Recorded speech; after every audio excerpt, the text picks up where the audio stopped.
Hello, everyone. Good evening, all. Welcome to DnDTime Brews, a wonderful little show where myself, aka Jeremy, Trust a Flump, And also me, Pete. I'm Pete. Pete, I was gonna give you a nice compliment, like I do every time we run this show. Well, Jeremy, you give out such the nicest compliments, and I just wanted to take a brief moment and say what just like an awesome and friendly dude you are, and how you just bring everybody up when you're speaking about them. I really appreciate that about you, Jeremy. The Fox in a Box just subscribed. Thank you, Fox in a Box. We love you. I see you tried to send us a message, but it looks like Streamlabs did some funky stuff. Thank you so much. We love you. And of Thank course, you so much, Fox. Thank you, everyone who's hanging out tonight. Welcome to DnDTime Brews. It's a fun little show where Pete, myself, and you, the chat, we all kind of sit down and brew up some cool ideas for player content for use in Pete and Jeremy's D&D time. Yeah, if you haven't ever played in Pete and Jeremy's D&D time, welcome. It's a show that we run once a week here on this channel. It is every Friday night at currently it's at 9 p.m. Eastern, 6 p.m. Pacific, where we run 3 one-hour one-shot adventures featuring you, the player. It's a lot of fun, so check it out either on our YouTube channel or our Twitch VODs, links, of course, below. If you don't already know about it, but I assume all of you know about it, right? Yeah, statistically speaking, you all know. I see all the crew on tonight. We see Opal Dragon out there. Bionic Shiva asks Cal Ripken. Cal Ripken is a baseball player who is very well known for having perfect attendance, played multiple seasons without missing a game, and so on and so forth. So that was what I was referring to when I said that. But I also see Psychopath, Deep Forgotten One, Xandaril Fox. If I did not, or Psychopath, I already said Psychopath. If I did not see you. But not Farful. Farful, you're not here. Even though you're here, Pete does not acknowledge you because Pete's an asshole. No, I'm just kidding. Farful, I see you. For anyone else hanging out, thanks for popping by. Yeah, we got some cool stuff in mind today, but before we jump into that, Pete, what delicious beverage are you partaking in this evening? That's an excellent question. Today I have a beer, and I think over the course of brews, I had an ambition originally to drink good beer on this stream and to talk about it. And today I will, because today I'm drinking the Trogues Independent Brewing Company, their Java Head Stout, which is an oatmeal stout that has been infused with some very thick coffee bean flavor. It is very good. It is the first, I think, really good beer that I've drank here on the stream, because I've been on a bit of an American light beer from 30 Rack run for the last few streams. So it's good. This is not a chugged beer, Luminarian. This is not a chugged beer. Yeah, this is not a chugged beer. It is a slow drinker. Pete, and it's good for you too because it's got oats in it, right? Oats actually reduce. Every time you drink an oat, you burn a calorie. What about you, Jeremy? What do you got? I was going to say Psychopath that's saying in chat, try to get a sponsorship for the beer. Guys, if any of you can hook us up with a beer company, that'd be crazy.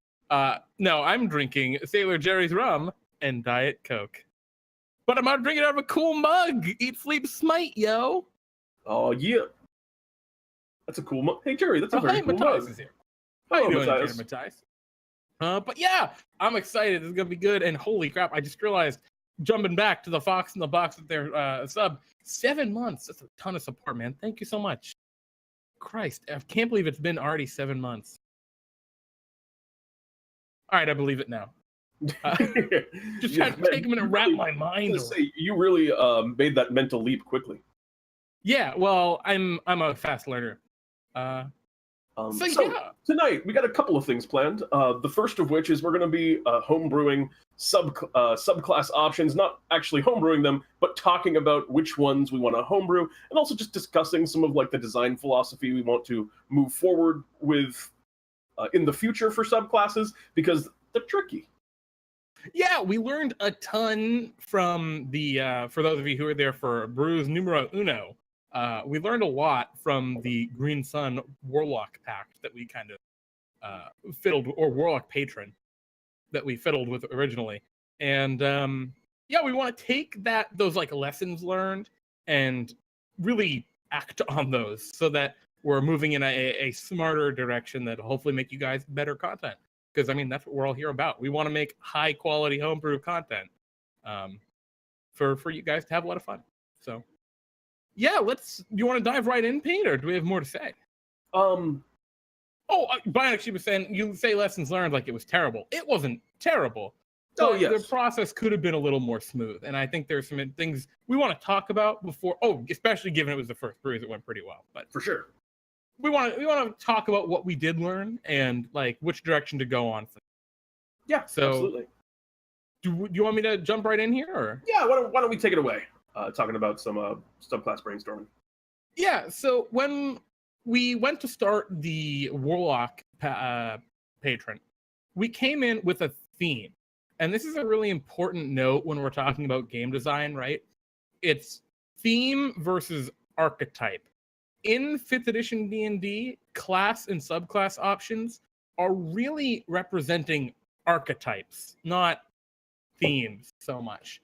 You can, there's usually some thematic tie-in, but a lot of things you can flavor, you can reflavor and that fulfill the same archetype. Like, for example, the Green Sun Pact Warlock that we worked on before, or Patron, Green Sun could just go with the otherworldly Patron Warlock and reflavor it kind of like the Green Sun, as an Eldritch entity.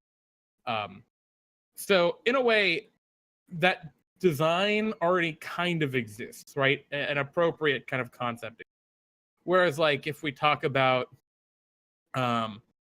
some of our other ideas, like the want to talk about Circle of Trash Druid? Well, let's start out with let's give another example. Let's talk about the possibility of the cloud cleric. Oh yeah, cloud cleric's another big one that we've heard a lot of ideas about. And one of the problems with it, right, is in terms of a cleric that would embody the great big cloud, this big thunder and lightning destructive cloud entity that is a god. Well, that already exists in the Tempest cleric. Like, that is a cleric that focuses on the archetype is they wield thunder and lightning and storms. So, like, there's really not a lot of reason for us to make a cloud cleric archetype because really that design already exists. We could come up with weird, unique mechanics, but if the archetype is already established in the game, it's kind of bad practice for us to be replicating that design. Indeed. And the theme of a Green Sun Warlock, to move back to that idea, isn't necessarily a bad theme. It's just that we want to make sure we're picking that theme because we also think that there's a new archetype that can express. Exactly. Yeah, and exactly. I see Roger twice in chat. You could see a cleric elemental sort of thing. Exactly. A more shamanistic. I don't know the correct term to use, but shamanic, I think, seems correct. Shamanic? To me. I'm not sure. Like that shaman kind of feel. Absolutely. I think there's room for that. But specifically when we're talking about thunder and storms, that literally exists already. Indeed. But yeah, we have a couple of cool ideas we wanted to kind of talk about. And then we wanted to hear from you guys as to maybe like if you have some cool ideas for unique archetypes and maybe, accompanying theme. Sometimes the theme ties into the archetype, like the thunder and lightning cleric, that ties into the archetype of Tempest, right? Those tie together very, very cleanly.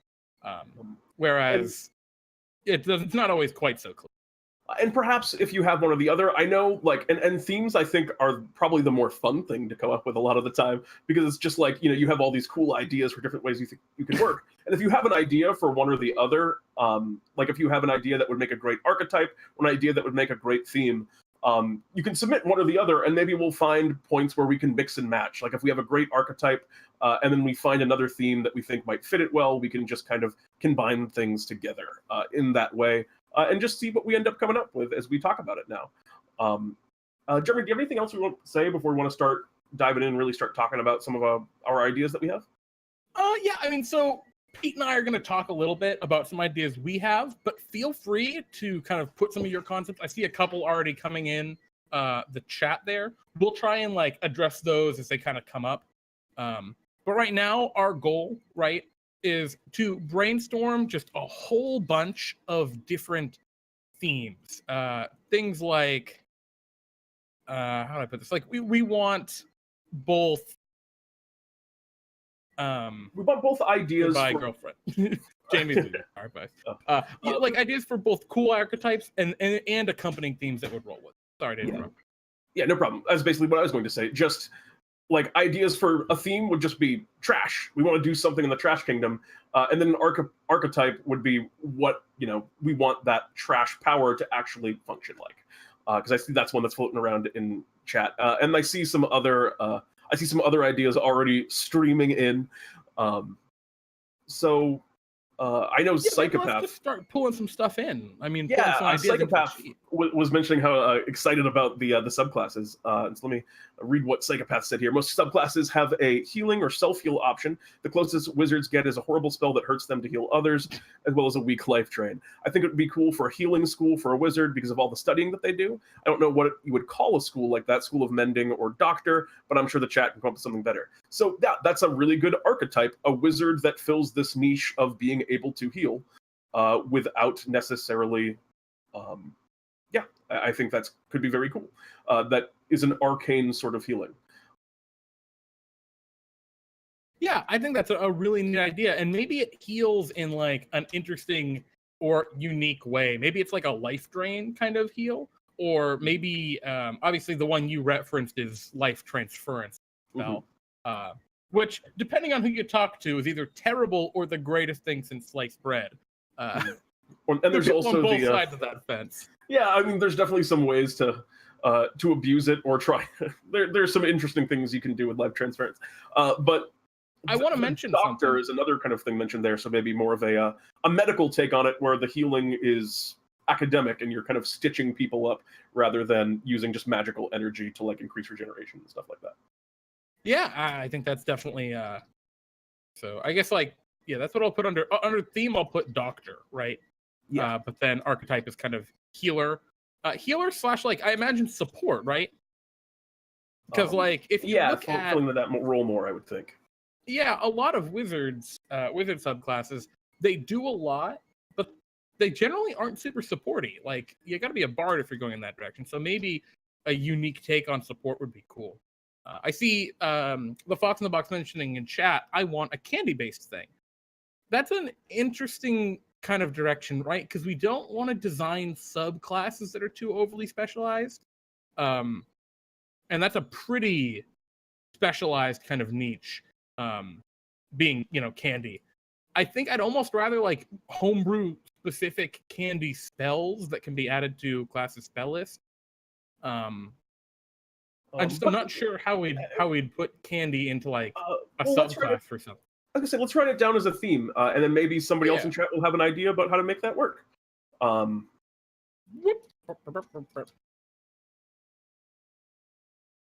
Cool. Great. We see D Forgotten One says a cosmic beast patron, a warlock patron that focuses more on magic that affects animals or ties into animals in other ways, which I think is a very clear. It sounds to me a little bit, or I guess Bill the Space Whale would be more of a Tempest cleric. But when I think cosmic beast, my mind instantly goes to Bill the Space Whale as a patron. So I'm actually intrigued, right? Cosmic beast. Are you thinking something like the stars? Like in 4th edition, there was the warlocks had a star pact where they could make pacts with eldritch kind of stars, literal stars up in the sky, that were actually living eldritch entities. Is that kind of the direction you're going for? Or are you looking at more like Bill the Space Whale, just powerful things that maybe don't have as much of a motive? That's something to consider, right? So I think that's cool. Let's see what else. I see. Cool as well. We have Xanderil in chat, a ranger archetype that specializes in odd D&D time exclusive monsters. That's an interesting idea, but I think classes that specifically would have to be played in D&D time.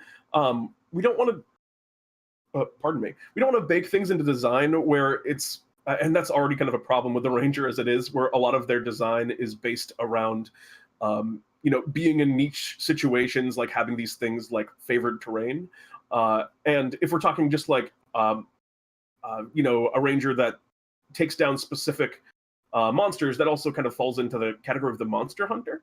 But I think that there is definitely some potential there as a ranger archetype that maybe specializes, you say specializes in D&D time monsters. Maybe they are, rather than being one that hunts monsters, maybe they're, more of kind of a knowledge-y type of thing where they have the ability to learn about creatures, or maybe they could be like maybe they, learn from creatures and gain kind of creature-like abilities. I think both of those could be very cool.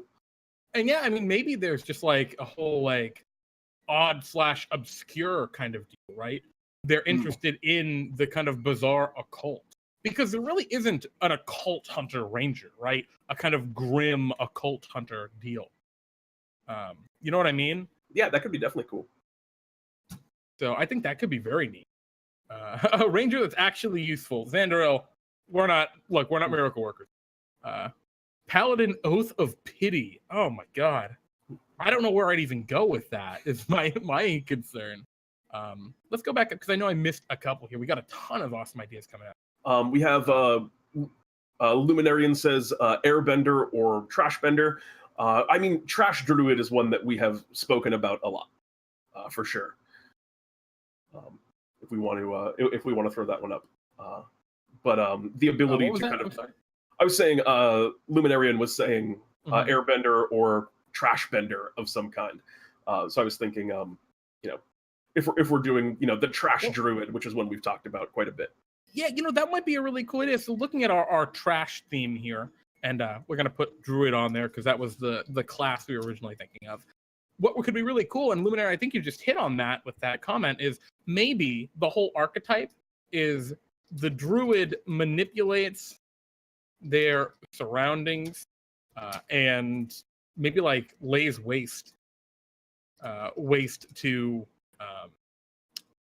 non-trash, to establishment, to civilization, to civilization, reducing it to like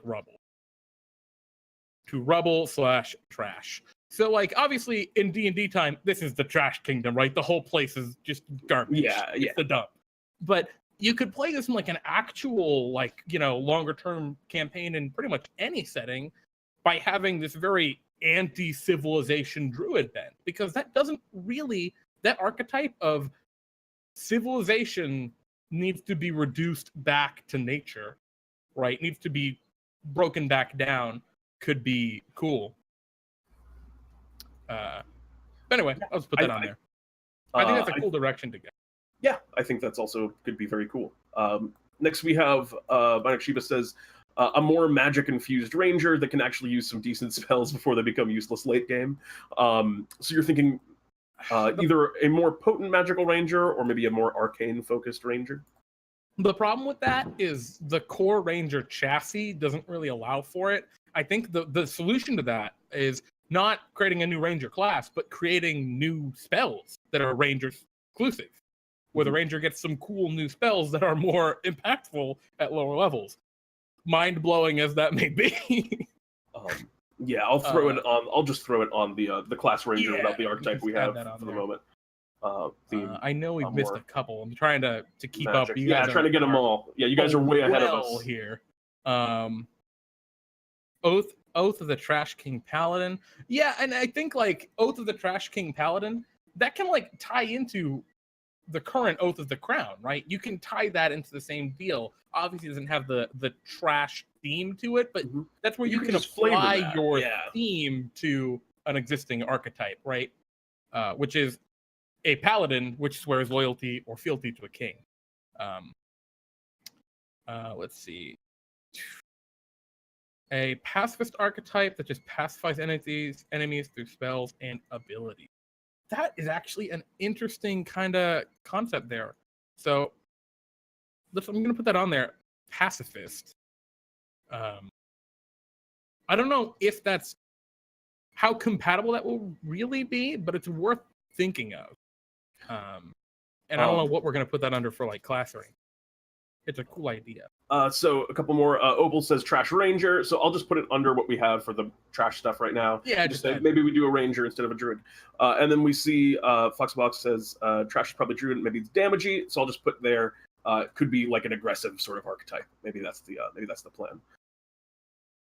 Does DnDTime allow the revised Ranger? Psychopath asks. We currently don't.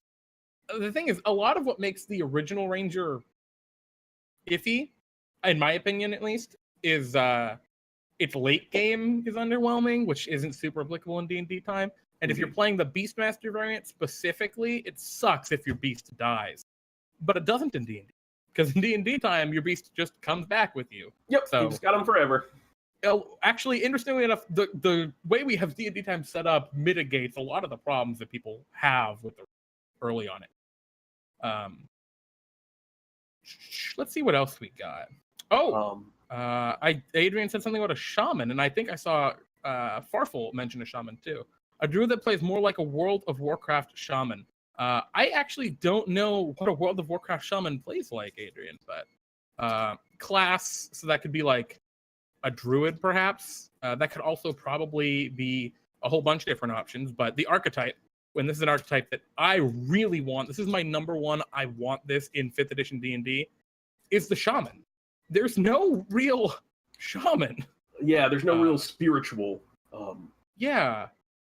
So, it seems like shaman almost seems worthy of a class.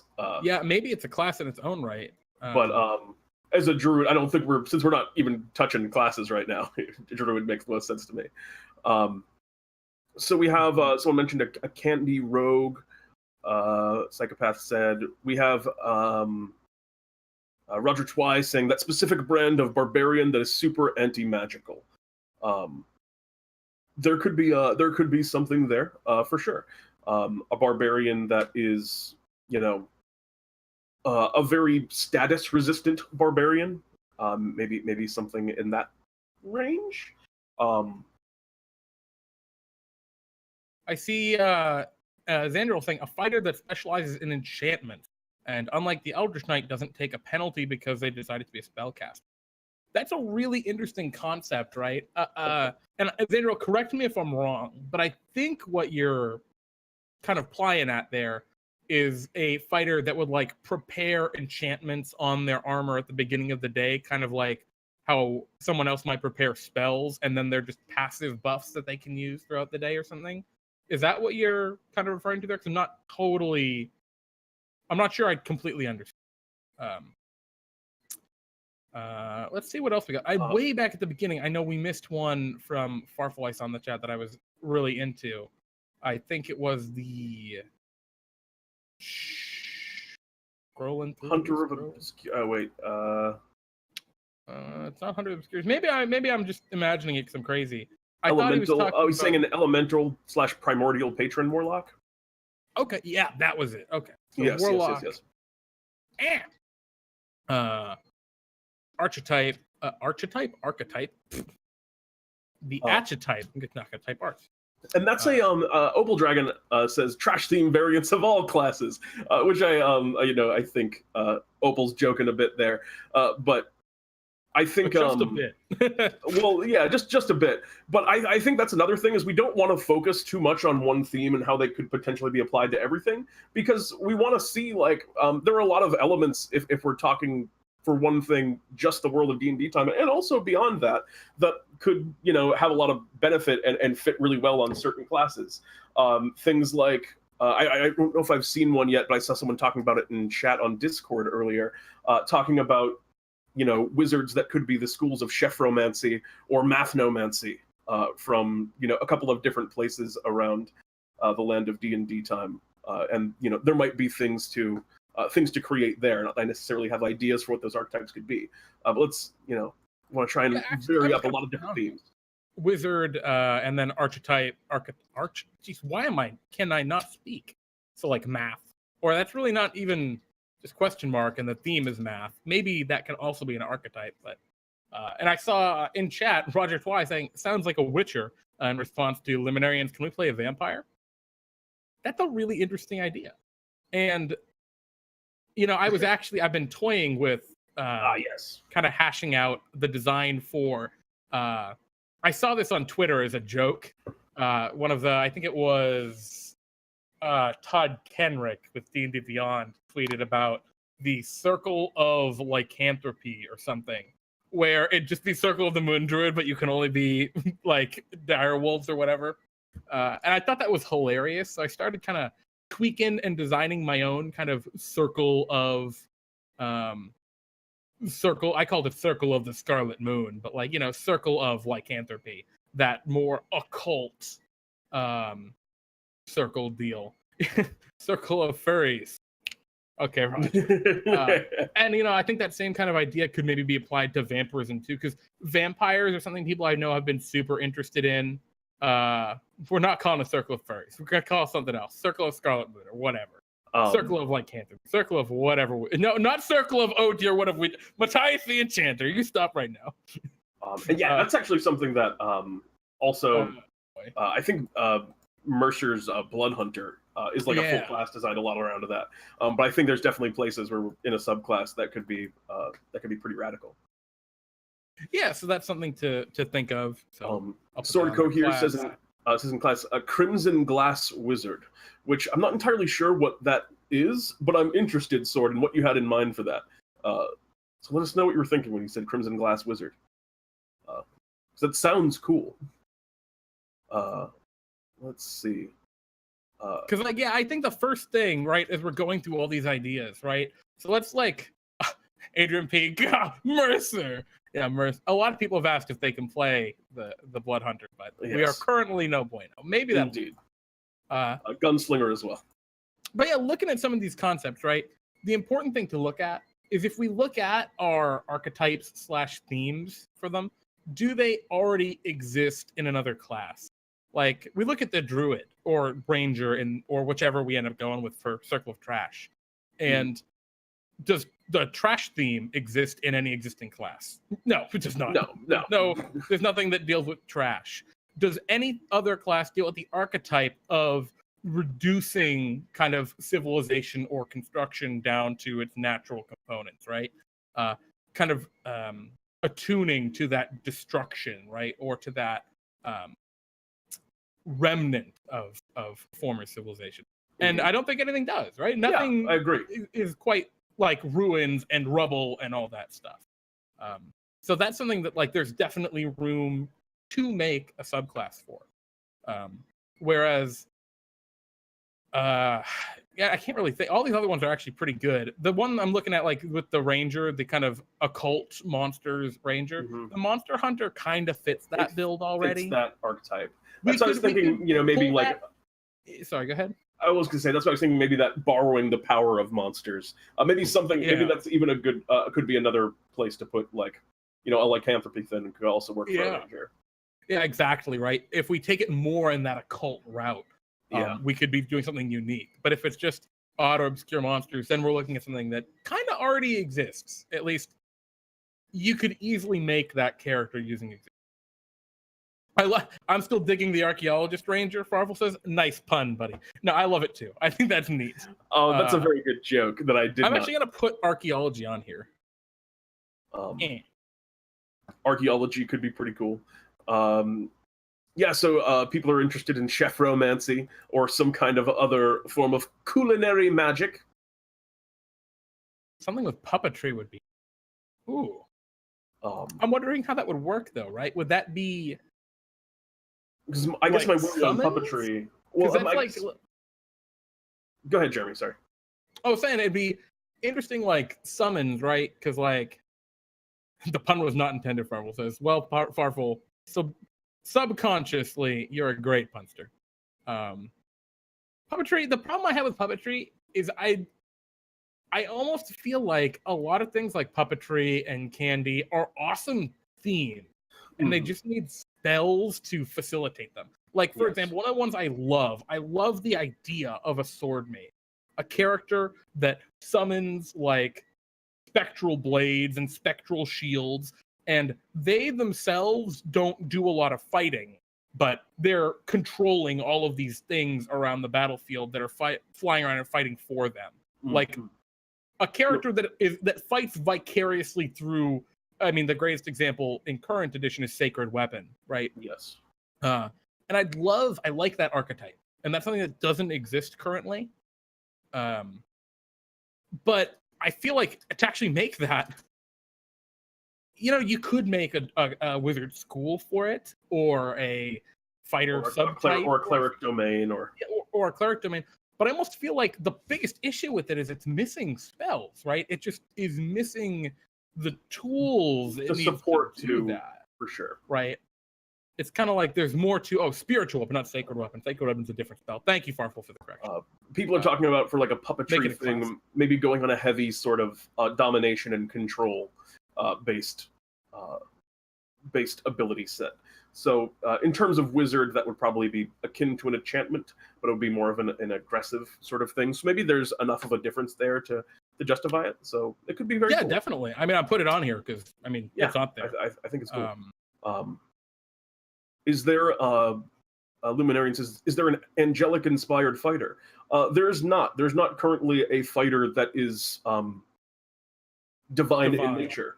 I think that's has some potential there.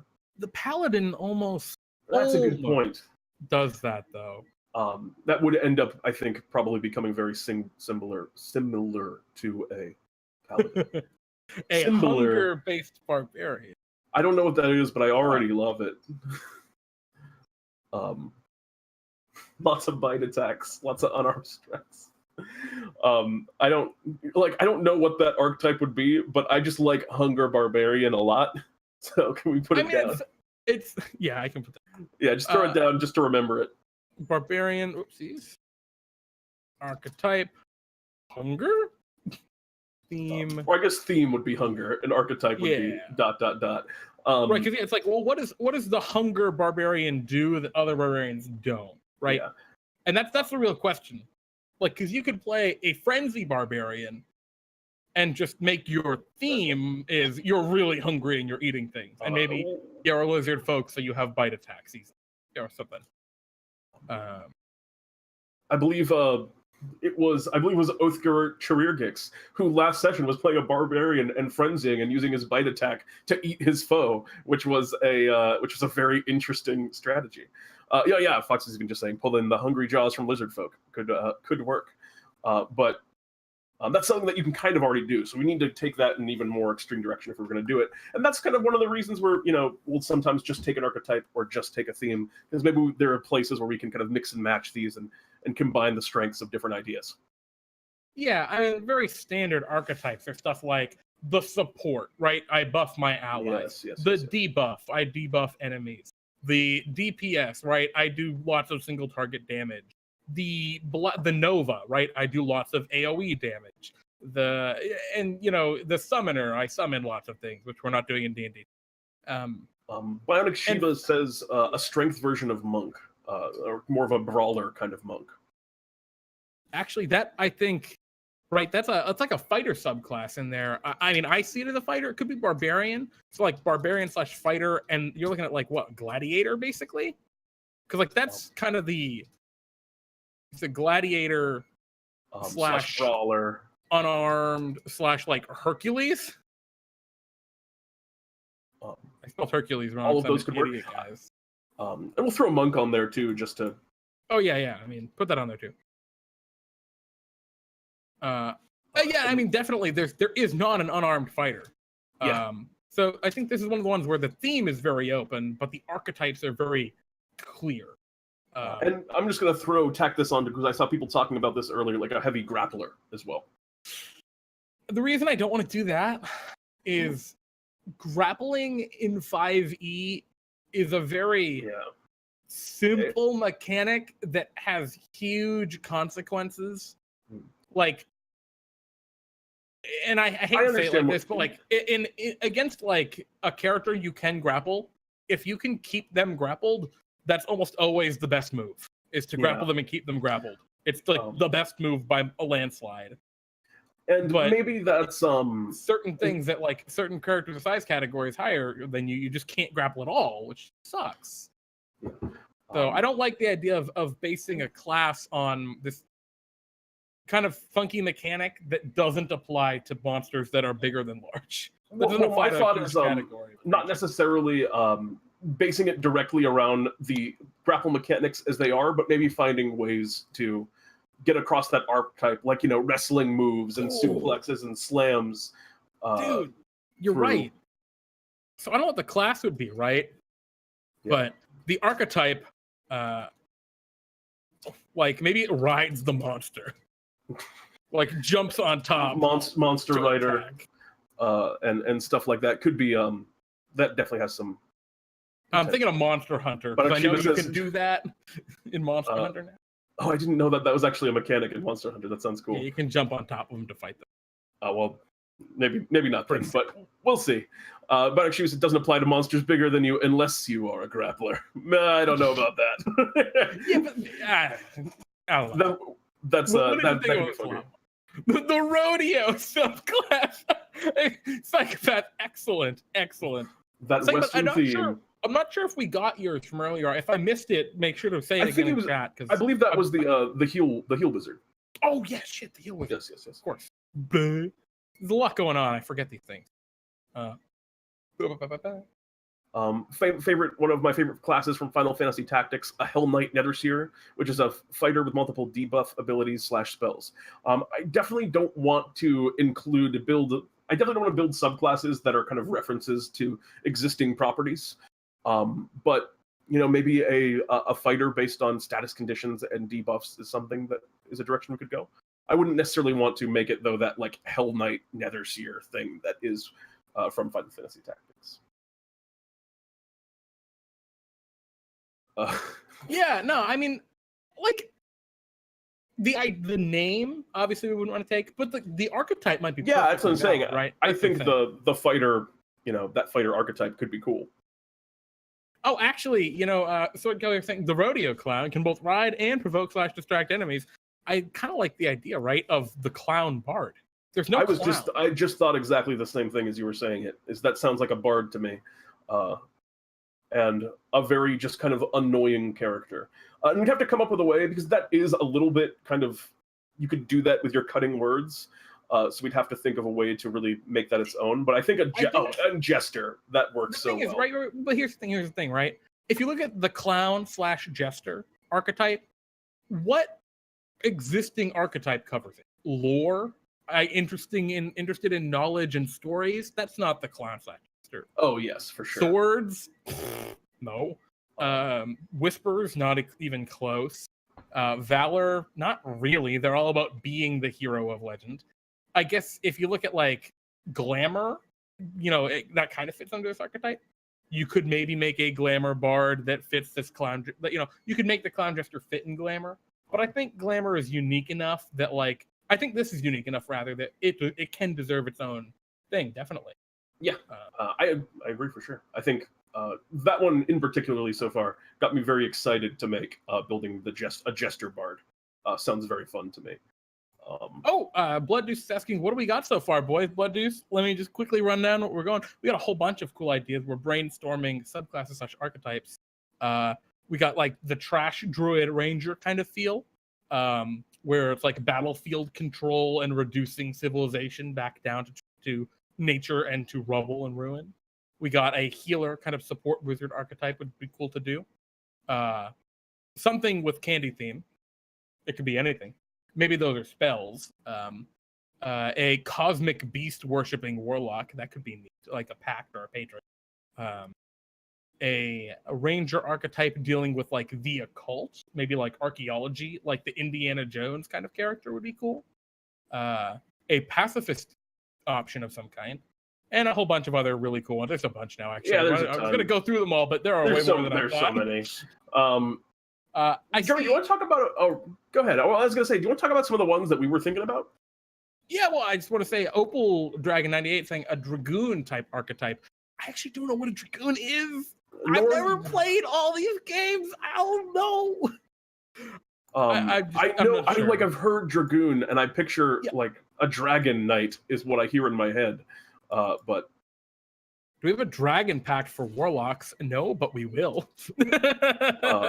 Dragon pact, that's actually very surprising. Good idea, Blood Dude. That the game Dungeons and Dragons has not made a dragon pact where you can play a character that's been gifted power by a dragon. Dragons. I dig that a lot. Dragoons are dragon knights. Yeah, that's what I thought. Pestilence/disease-based magic.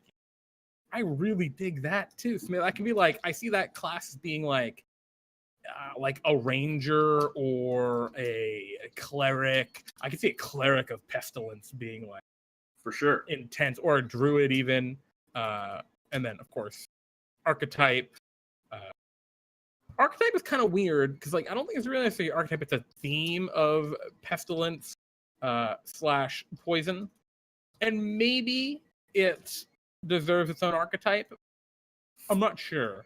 I could see names for that. I could see like Circle of Famine Druid if that was going to be a druid, or Exactly right. I think we need to hone in a little more when we're building it, but I think it's totally doable. Looks like the unique ability is jumping exceptionally high to attack airborne enemies. Okay, so they're like polearm wielding jumping fighters. Okay. Yeah, it could work. All right. Fighter, archetype, dragoon. But actually, just having poisoned arrows on a ranger would be cool. And that's a thing kind of that ties in with what we were talking about before is, more spell options for things like a ranger to give them, some cooler tools to use than they have while preserving the kind of balance of how their spells currently work. Because I can definitely see just a poison-dipped arrow, kind of like the grasping vine or the ensnaring strike, but instead it's more of a poison-based one, which also fits very well in their domain, I think. Surprised that's not something that already exists. Yeah, so Pete, you were saying let's start talking about. It looks like the chat has slowed down. We've actually caught up for now. Feel free, though, if you keep having ideas, to toss them in there. Indeed. This is awesome. I really love now that we're getting this more focused brainstorming with the themes and archetypes. Yeah, combining the two. Going to make it a lot easier to actually make these. For sure. Let's start talking about some of our ideas. Pete, you want to start off? So yeah, I'll start. This is one that I was very interested in. And again, as much as please tell me what you think of this idea as well, if this is something that you would think would be fun to play. But playing this was a Trash Kingdom themed fighter, specifically a scrap knight. For those of you familiar, the Trash King has these knights that work in a service that are called scrap knights. And they build all of these strange tools and wield weapons of their own creation in order to do battle that they just make out of whatever junk is kind of sitting around. So it would be a fighter archetype that sort of builds gadgets and creates different tools in order to battle in creative and unique ways. There are a couple different ways we could actually build this. If we wanted to make it, we could do sort of a direction where we treat the abilities almost like spells, and they create, they create these gadgets that have spell-like effects, like a flamethrower that you can use once a day, or something along those lines. And then, the theme would be this kind of scavenger type character, but there's also a lot you could flavor that differently if you just wanted to play this Tinkerer style fighter. So that was one that I definitely had in mind. So Opal Dragon saying, or an artificer fighter. Yeah, you could absolutely just take this and not use the trash theming and just make it an artificer fighter, and we'll frame it in such a way, if we were going to build pretty much any of these, that you wouldn't have to be like a trash themed character to run it. You could still play it if you just wanted that Tinkerer feel. Well, Farfel, they don't recycle trash; they reuse trash. Indeed. But yeah, I think that's basically the idea. I love this archetype because, I mean, let's be real. The Tinkerer, the person who builds their stuff, the artificer, whatever you want to call them, that's been an archetype in D&D forever. I mean, even in the last, decade, the last 10, 15 years, you look at the Warforged, which is an entire race. Their whole concept is they build their stuff. And I could totally see, assuming we don't make a Warforged race that allows this, but I'd love for there to be, this is an option that players could say, yes, I am a Warforged playing this Junk Knight fighter, and literally tie it in, right? I'm building myself, not just my armor. Be cool, I think. You can't get away from this. The Trash King is accepting of certain forms of the Trash recycling. King. I can assure you right now that the Trash King does not agree with the recycling. He just defines it a lot differently than you do.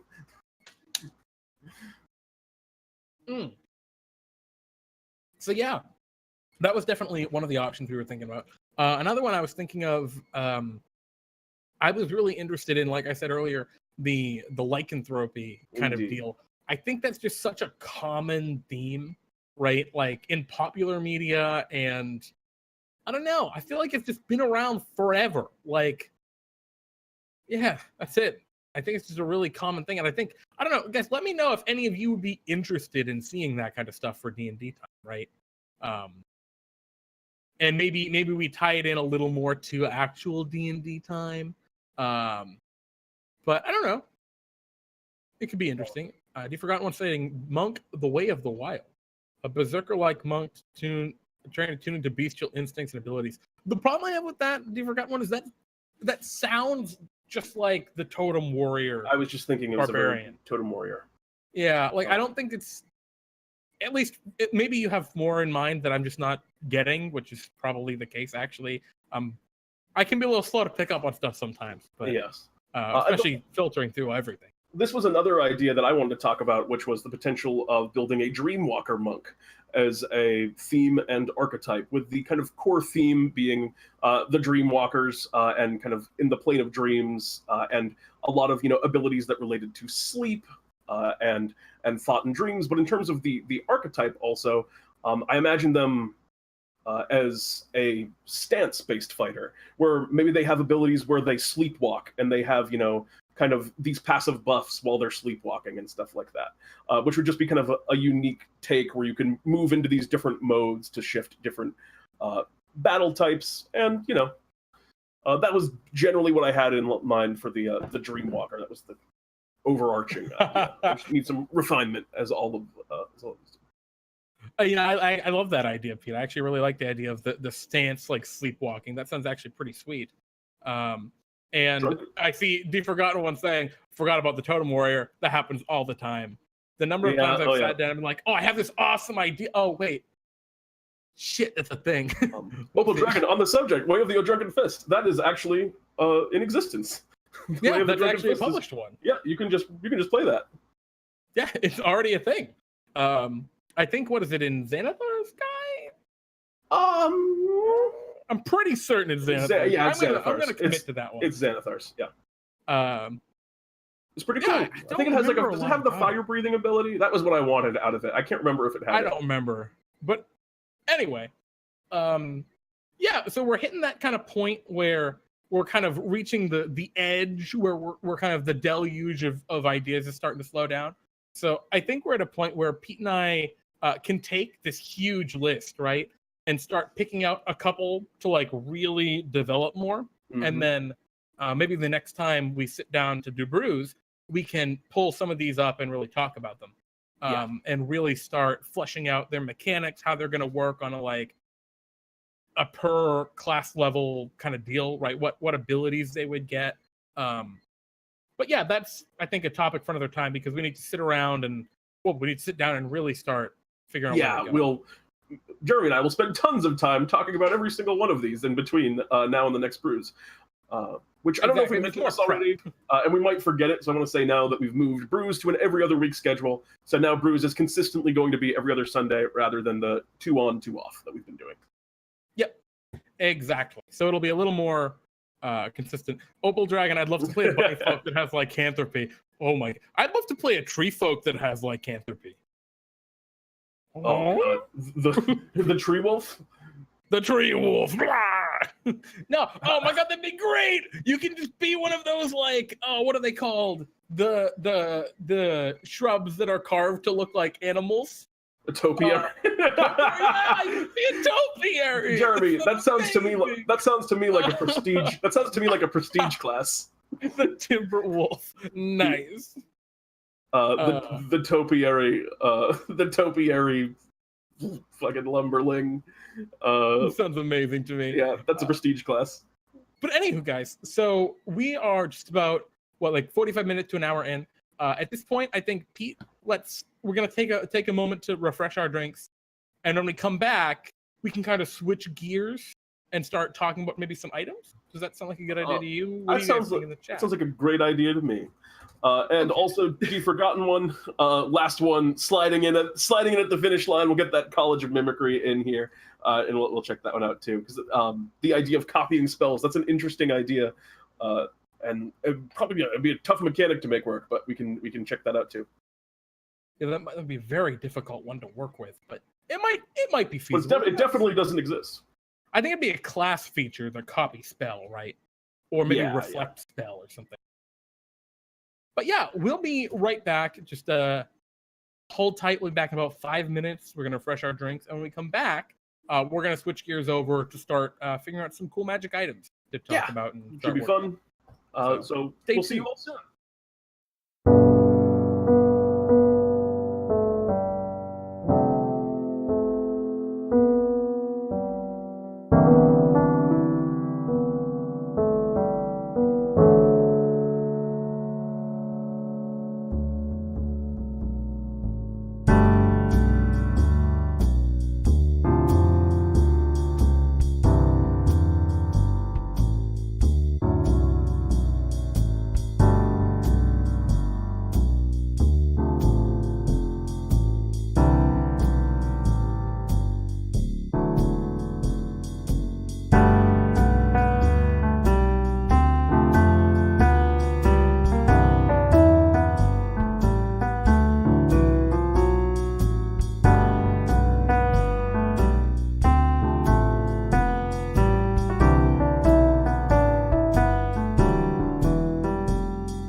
Why, hello. Back. How's it going, everybody? I can Pete, tell you at least how I'm going, Jeremy, and I'm going great. How about you? I'm doing pretty good. Pete, what delectable beverage do you have for this half of D&D time? This is water, but not just any water. It was taken directly from my faucet, and the water of my hometown is excellent. I have Nestle Pure Life bottled water, and it's probably bad. But, you know, you do what you got. How are you doing, chat? What delectable beverages are you drinking? Water's good for you. You should drink a lot of water, guys. Make you feel good. Make you feel healthful. Water make you feel good. Don't. So, we knew there's only so much we could do in one kind of sitting for subclasses, and now we've got a bunch of stuff to work on. Luminarian's gotten their soda pop, Off-brand Kool-Aid. Nice. Mad respect, folks. So you can expect with relative confidence. I don't want to make a guarantee right now, but we will be discussing a subclass the next time that we do DnDTime Brews. So that should be pretty fun. But for now, now that we have all of this great fuel to work off of over the next couple weeks, as me and Jeremy really sit down and go over them, we're going to do something that is very much within our wheelhouse, and that we're, I don't want to brag, but I think we're pretty good at it at this point, Jeremy. Yeah, and we can hash these out super quick, hopefully. We'll see. So dive through it and do some magic items. These are things that you will see in Bartholomew's Big Bag Bonanza, probably. And as we did before, if you were with us last time, we're going to just re-explain now. So basically, we're going to talk through a couple of these different rough concepts that Pete and I kind of hashed out. And then you guys will vote, and we'll just start going through them one by one and knocking them out. And you guys can all help contribute ideas in the chat as to what you want these items to do, how you want them to work, what they're going to be. And Indeed. You can see a little bit behind the curtain as to our design process, how we actually go about building them. We're a lot more fast and loose when it comes to magic items than we are with class design. We're a lot more because we can diligent. be. Yeah, class design needs to be taken seriously. Item design, you can have a little bit more fun with it. So our worst case scenario is we make a broken item, but only one player's got it. Yeah, we can deal with the consequences. Right under the monkey. I don't know what you meant, Pete. What was that? I didn't even say anything. Okay. So what about Kurogan? I didn't say that Kurogan had a broken item, like a one-handed greatsword. So let's talk some of our item concepts that we came up with. Me and Jeremy each just had 5 rough sketches of ideas, which we're going to go through one at a time and tell you what kind of stuff we were thinking about. So without further ado, Jeremy, want to kick it off with your slimy boots? Okay, let me scroll down to the slimy boots. Whoop. So I came up with the slimy boots. Basically, they're kind of tied off of the Rhine Slime boss battle we just had. And the idea with these slimy boots is, I don't know, they do something cool. But you got to do a rhyme to use their ability. Maybe they leave a gross slime trail. Maybe you can like slide around on the slime. Maybe they'll give you the amorphous property that oozes have, so you can just kind of like loop through things. I don't know. I think there's some cool slime-based, movement abilities we can tie in with these slimy boots. And of course, you have to make a dumb rhyme. Yeah, that's going to be essential. Excellent corporate synergy, by the way, there, Jeremy. Oh, of course. And Bionic should be saying unarmed kicks with acid damage. I mean, yeah, that'd be cool. That'd be wicked cool. Giving them, I'm going to put that on here really quick. Unarmed acid damage kicks. Could be. That was the original idea. So next, Pete, take us away with the next one.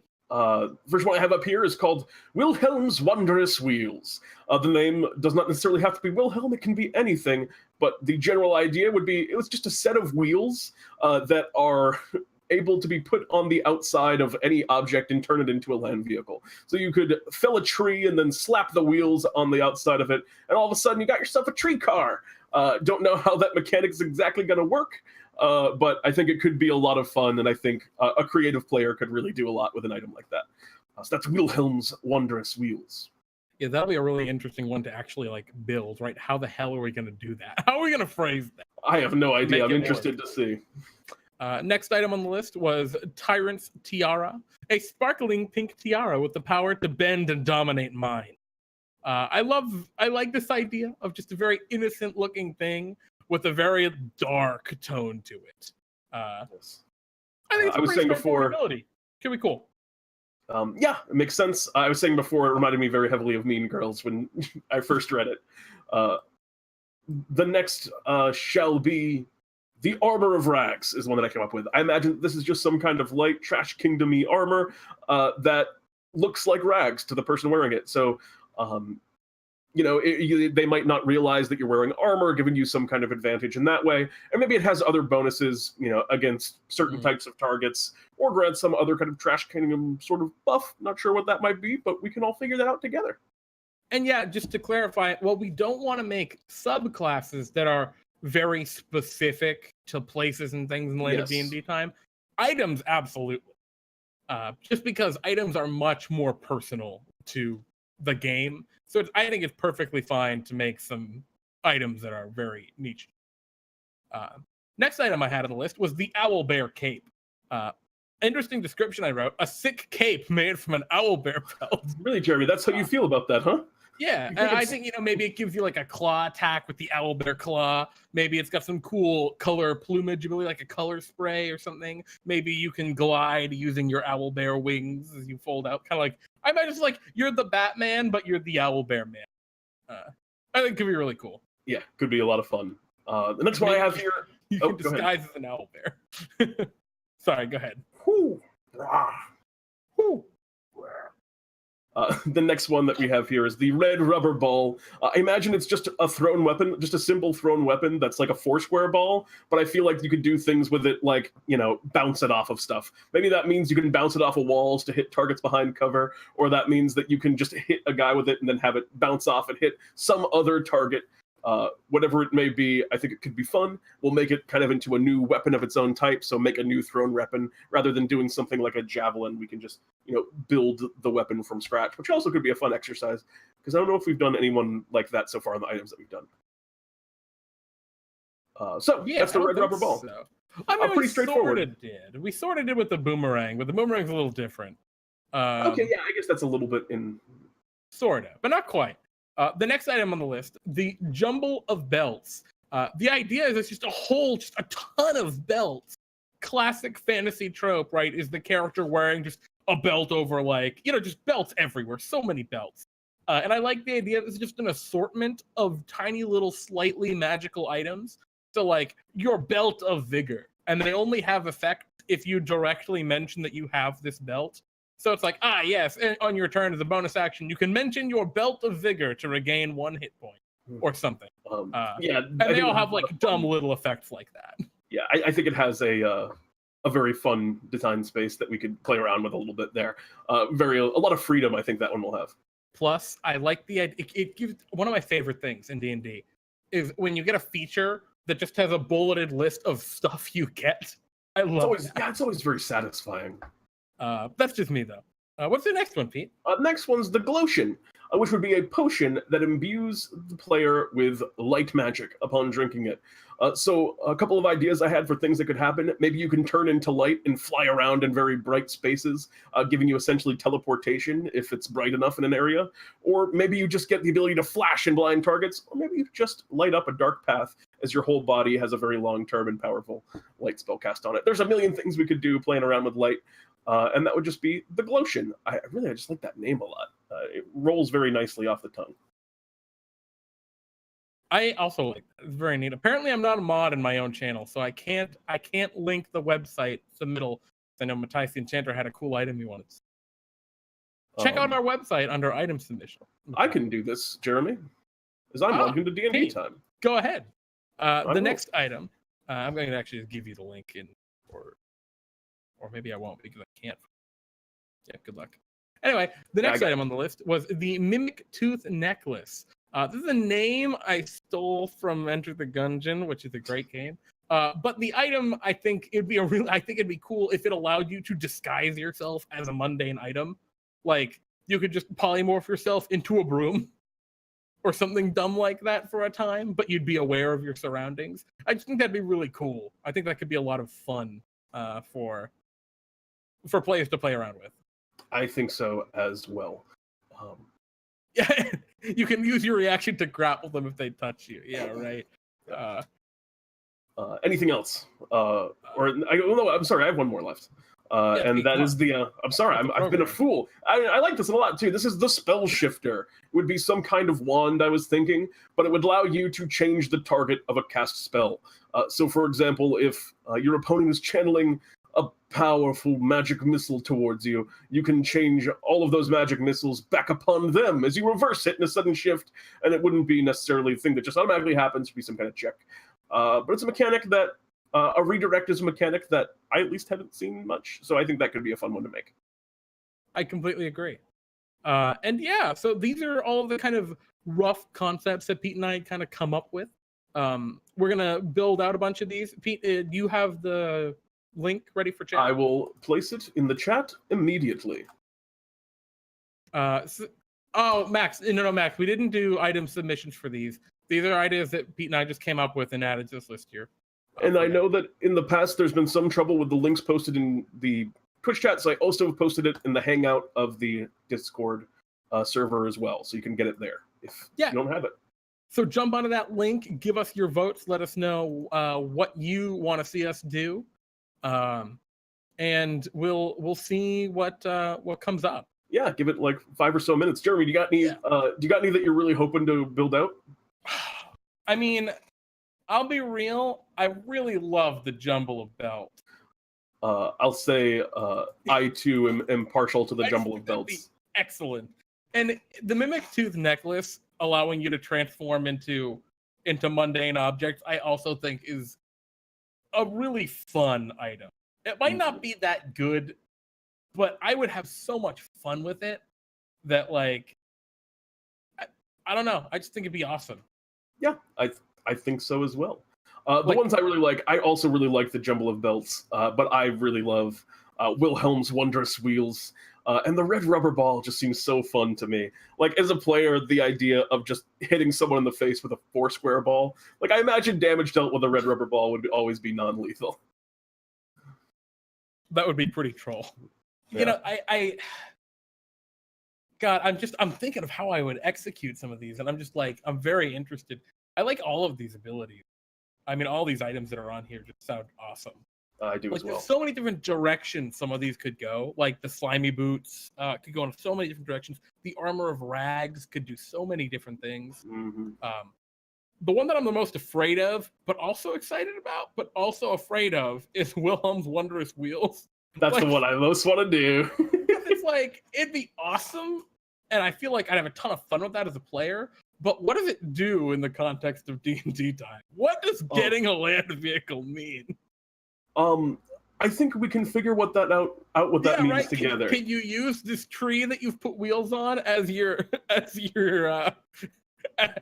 mount, right? For like a joust? I mean, I hope so. We'll have to. Judy's armor is literally just a jumble of mundane belts. Like, see, fantastic. I had some cool ideas for the jumble of belts. I love the idea that, like, maybe this item can just give you a +1 to any ability check that you take, but you have to come up with a dumb name for the belt that's giving you the bonus. Yes, I'll use my belt of striking intellect to increase my bonuses by a +1 or something dumb. I don't know. I think there's some cool direction we go with this. Now, Pete, which item do you really not want to make? Which item do you hate? Do you actually want me to answer that? Which of these is the least? Do I least want to make? Yeah. If there is one, there might be none. Honestly, the armor of rags doesn't excite me as much as when I first wrote it. Now, and also the Tyrant's Tiara didn't quite do it for me because it felt a little too. I liked the flavor of it, but it was a little too straightforward. I like those weirder designs. I just think those are more fun on stream. I like a little of both. Yeah, that's fair. Because I think maybe not, but I think part of what's great about this, right, is showing how to execute simple designs in like the correct, so to speak, way. But anywho, I think, have we given enough time, you think?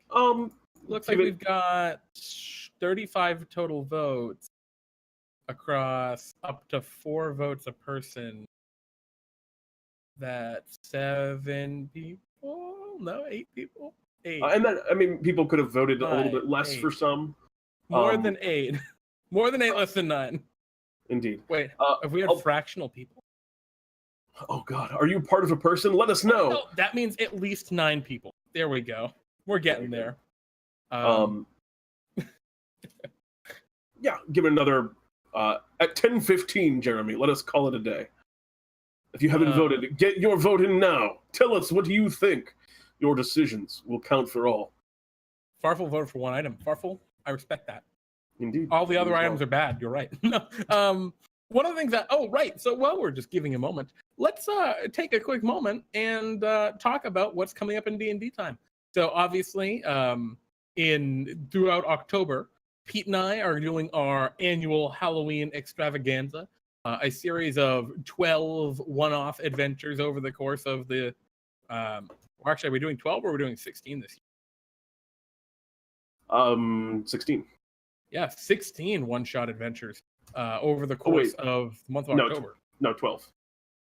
Pete, you were right the first time. Messing me. You're bringing me back and forth, bud. You threw me off because you made me question, because when I thought, 16 is more 4 than 12 is, because I knew we were doing 4 weeks.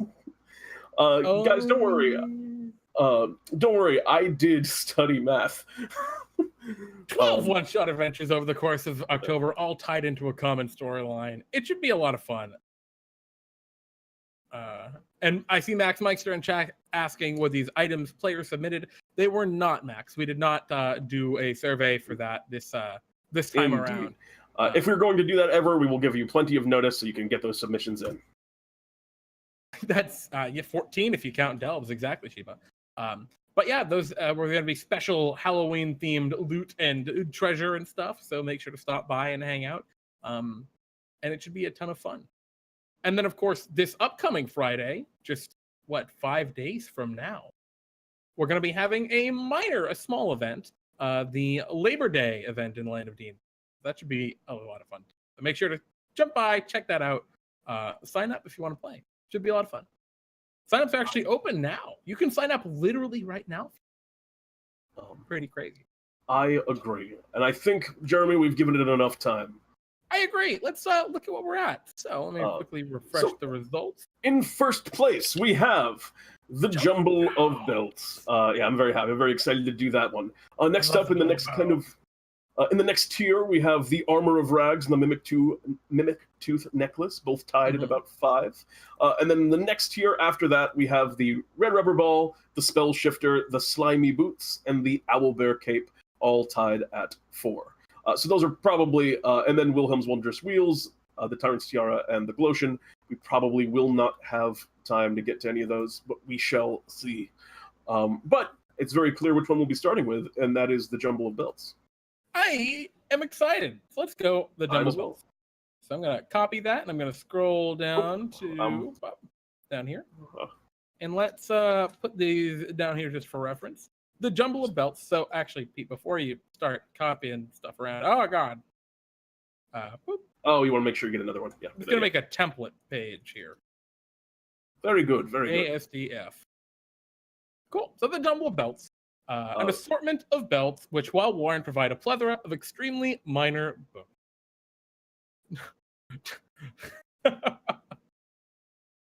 Oh, man. Max Meister, does the Jumble of Belts come with a pint of angst? I heard that's a common theme in a character. Pretty good. I don't think it comes with it, but maybe we can make that later. And maybe it does something special if you have the Jumble Belt. So it's obviously this is a wondrous item. Wondrous item. Easy first choice there. Probably requires attunement. Maybe not. Because it's very minor effect. It's largely just going to depend on what we end up giving to it. Why don't we decide that at the end? Yeah, let me just highlight that in color.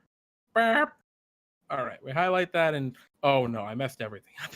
All right, highlight it in green. Everything. You know what? I'm going to ignore it. We're going to highlight that later. So rarity? the Jumble of Belts. I don't think this is something that we would want to make very powerful. I think this is going to be kind of a jokey, lower tier, story tiered item.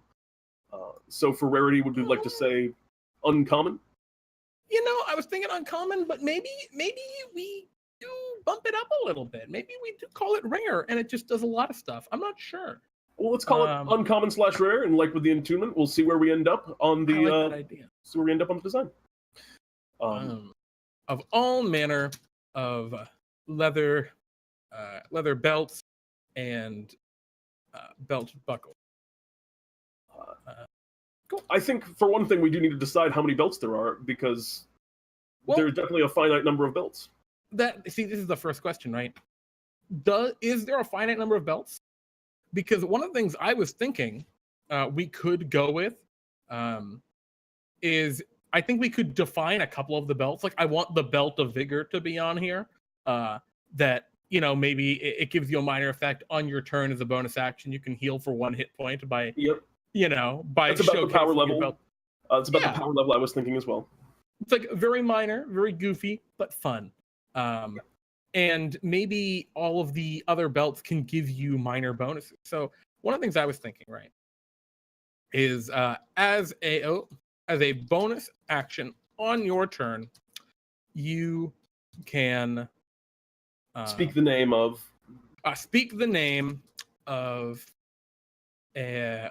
one of these belts to gain a +1 bonus to an ability check or saving throw, or not saving, not the bonus action.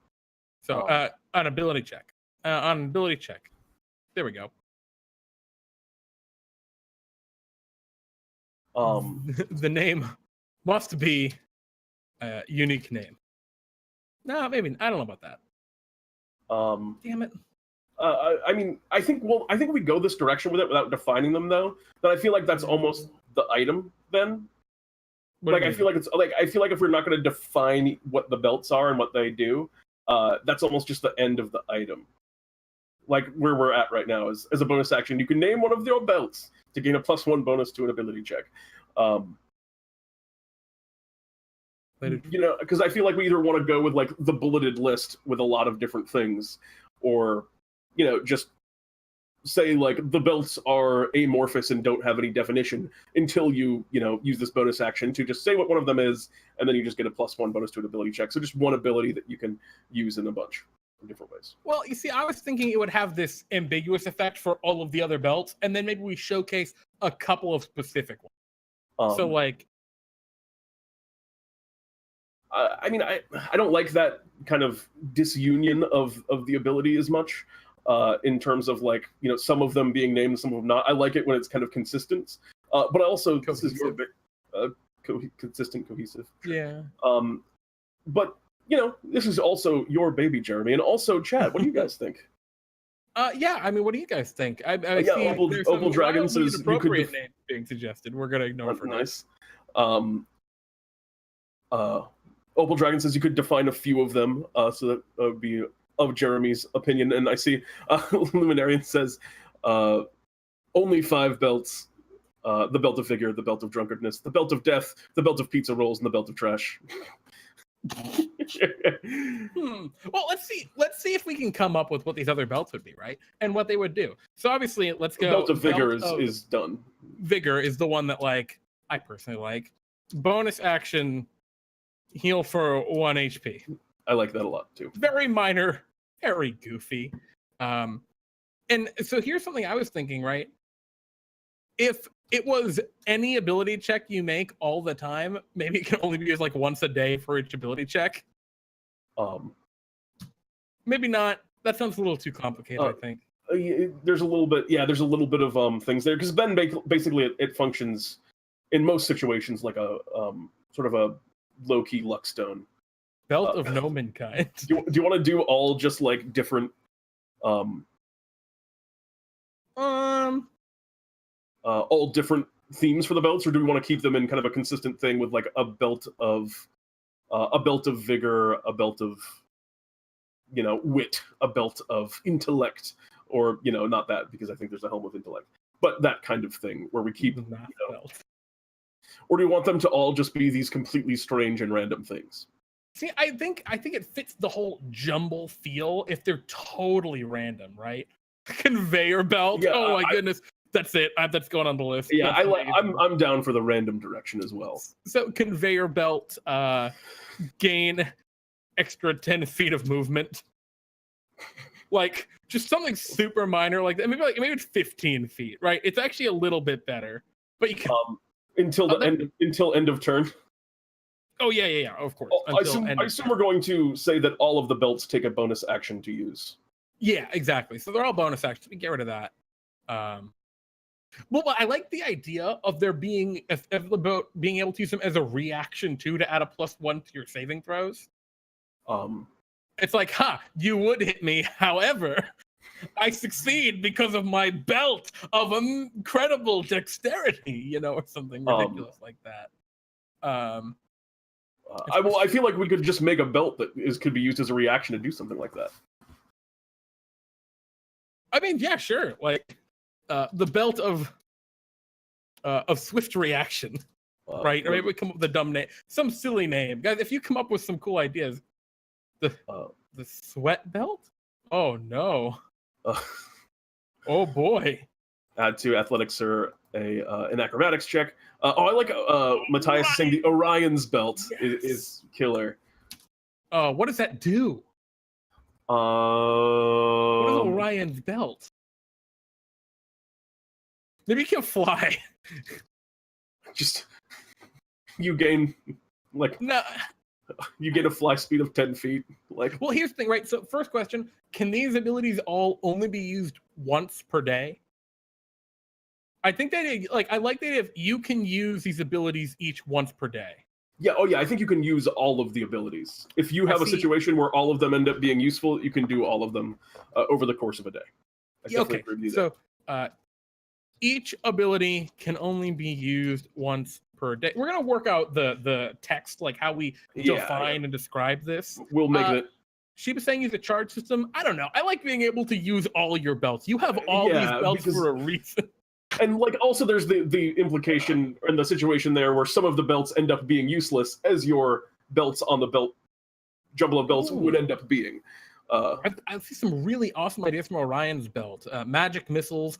Orion was an archer, Blood Deuce is mentioning. Maybe it's for ranged attacks. I like the idea of magic missiles kind of flavoring like stars. Maybe it's just one magic missile. Well, what if we just call it the Belt of Stars? We keep Orion. I like the idea of Orion's belt because I almost think like stars are kind of ethereal. Maybe you can blink into the ethereal plane for a round. That'd be cool. For Orion's belt?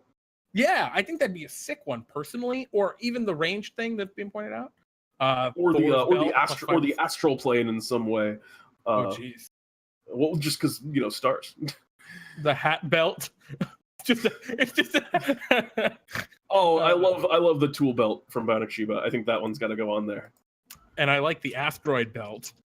Oh, that's also very that good. Can be the magic missiles, I think. Yep. And then or single a single Melf's minute meteor. We can figure out what that is. Still any player name belt needs to bullet list to choose. Yeah, and I think well, I'm still since we're doing all these belts, I still am of the opinion that we should move away from the player named belts. Yeah, I think you might be right. That's probably a good idea. I think that'll be more interesting now. Especially now, I didn't expect to have so many awesome ideas kind of coming out here. And maybe we can even add a belt that is the belt of indetermination, which is a belt that shifts constantly, that has a more kind of rounded effect like that, gain a +1 bonus to your next ability check.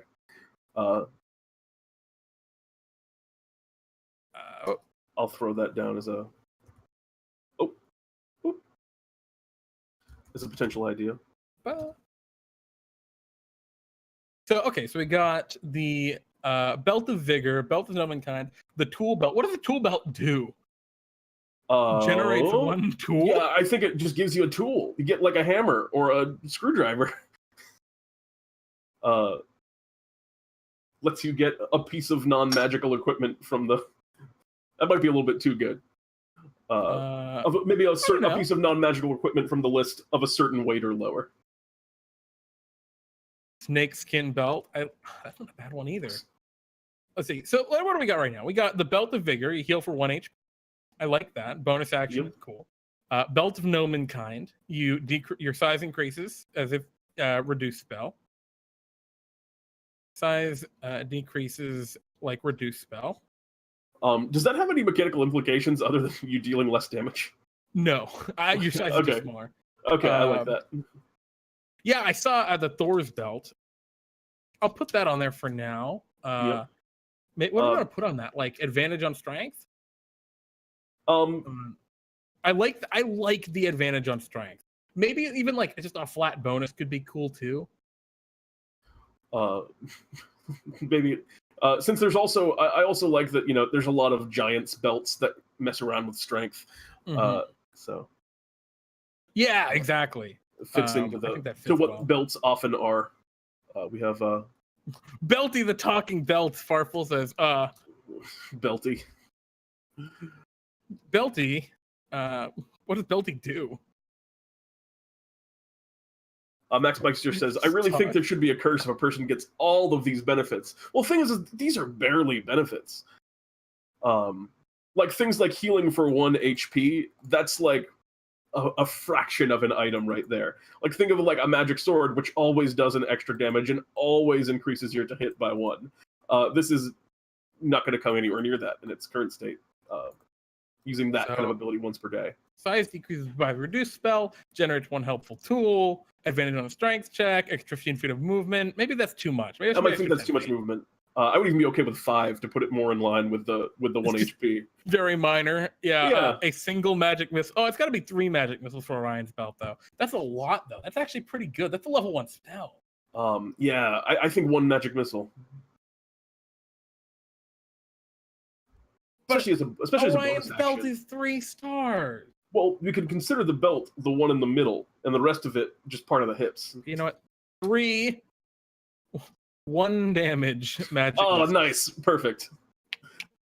Daniel 2000-12345 was suggesting a +5 strength checks for Orion for Thor's belt. You know, I think a +5 is a lot. +5 is a lot. I mean, advantage is effectively the same thing. I kind of like the idea of this being able to maybe push you over the top. Let's say like a +2.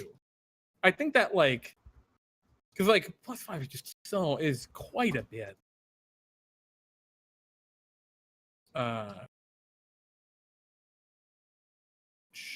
You know, I like the advantage. I think the advantage is a little more finesse to handle. Basically the same idea.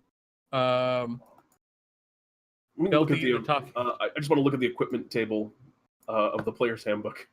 So that's the tool belt that you're looking at? Well, yes. Guys, does anyone have a way better name of the belt of swift reaction? Max, I saw your cursed item idea. But like, I think items that force you to roleplay in certain ways, I think you can do that, right? If you get the item, you can decide to do that. But I don't want to make an item that makes people roleplay and creates that expectation. Yeah. Let's just see. Let's see. I see the bandolier. That's not a bad one. Belt of bells. The bright belt, the quick lash belt. I think the tool belt we want to go of. I think 3 pounds or less is going to be the sweet spot here. Ooh, I like the quicksilver belt.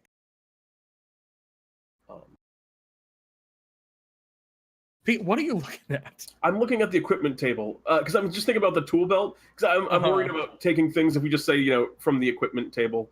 Or maybe a ladder out of your belt. I like that though. I love the idea of being able to pull a ladder out of your belt. Well, I mean, I think that's very good. I just don't know if it's in scale with everything else. Maybe we can, or do you want to just make a list of tools? It's dumb enough that it's okay, in my opinion. I would like to even just make a list of tools. I mean, you just say from the list of tools.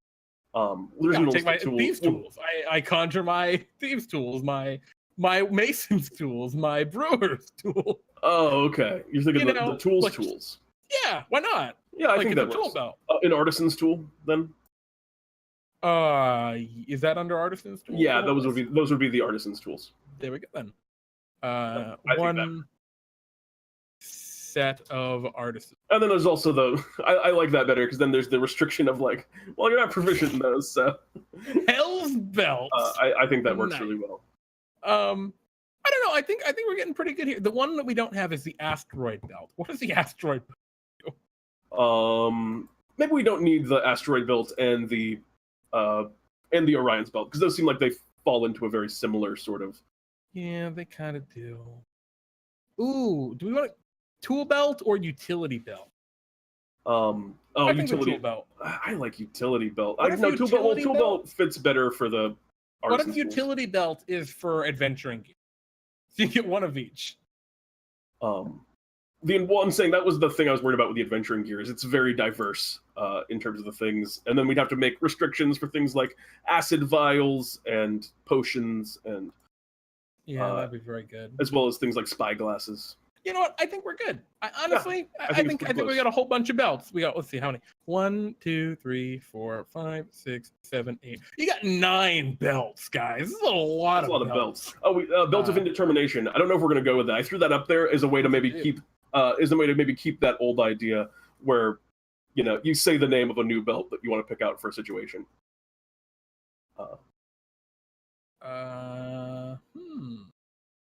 But if we want to, because I know some people were into that concept, but if we want to just cut that out now that we have so many belts. Suggesting a gold cost restriction for the utility belt. The problem, Farfel, is I don't want it to be the kind of thing where we have to look that up. It's kind of a pain. That's a concern. The less, I think, like, the artisan's tools is a little funky, but it's consistent.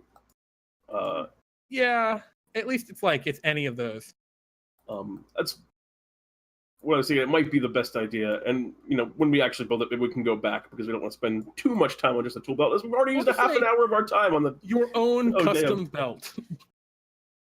A belt of your choice, which gives a plus. I think we take these advantages and turn them into +2.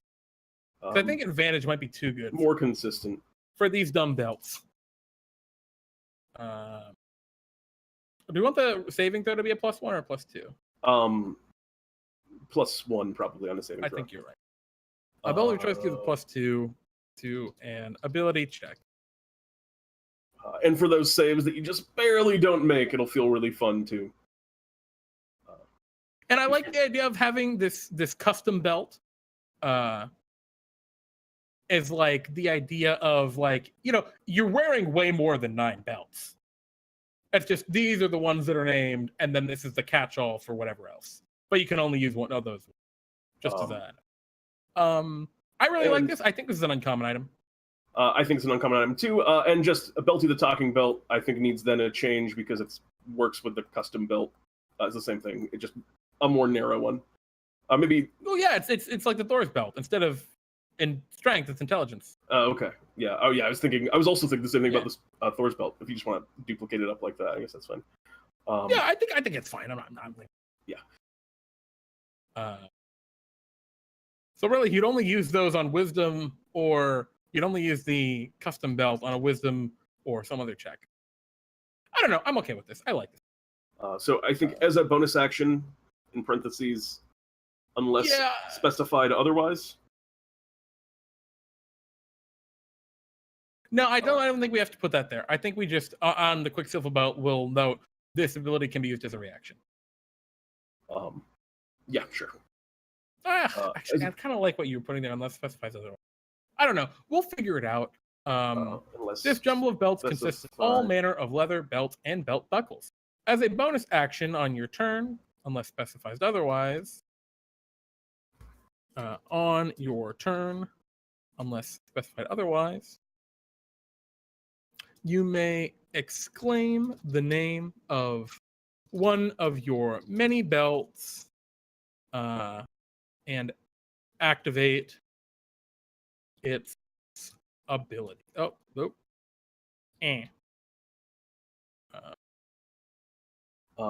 Farfel says, I still think Belty should be flinging insults.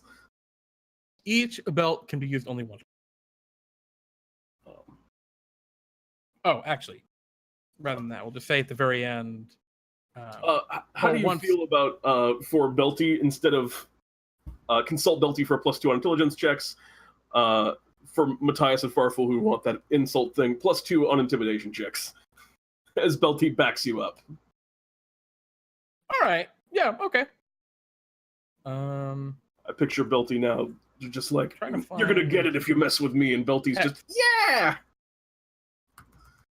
Yeah, I guess I can't find the text. Once you've used a belt's ability, it cannot be used again until the next. Now, there's like actual text I was just looking for, I couldn't find for this, so we'll just stick with that for now. Yeah, and use the belts. Also, I would like to just make a brief side note that this design is something that's very fun to build and do on stream. I also do not necessarily recommend, don't try this at home, I think is my thought on this particular design, because they're super complicated and really intricate. I mean, if you have a very strong idea, of course you can go for it, but these ones are tricky to balance, and we usually try and keep DnDTime items a lot more simple than this. But yeah, I mean, for the most part, we've got a jumble of belts. We do have a jumble of belts, and I think just to cap it, let's put this once you've used a belt's ability at the end. You know, that's what I thought. Yeah, it looks better now that we have. It looks a little funky. I think now it looks right with that space, is how it would appear. Yeah, I suppose so. Your size decreases as if under the effect of the reduced spell till the end of your next turn. You conjure one set of artisan's tools. You gain a +2 bonus to your... I'll get the exact language on this. Next strength ability check.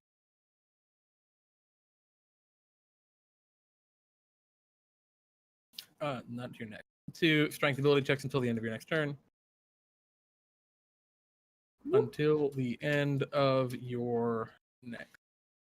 Wait, what did I do with that? Oh, there it is. The conveyor belt is not on something. You gain an extra 5 movement until the end of your next turn. Of your next turn. Conveyor belt needs a bullet. Yep, exactly. Just gotcha. Be forgotten one. Belty, the talking belt.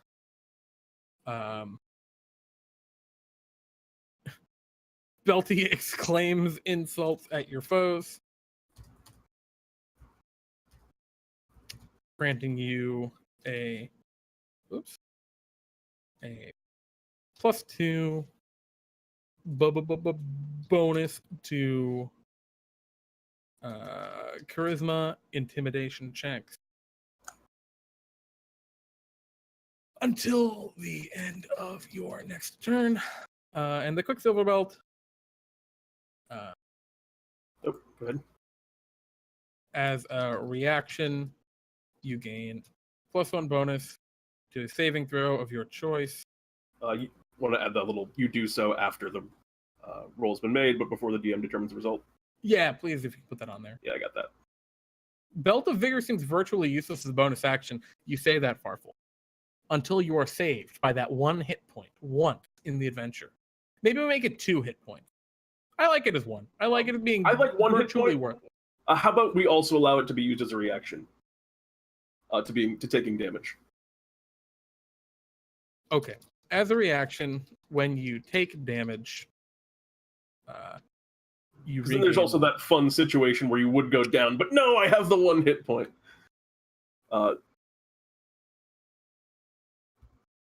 This effect occurs before you would take the damage.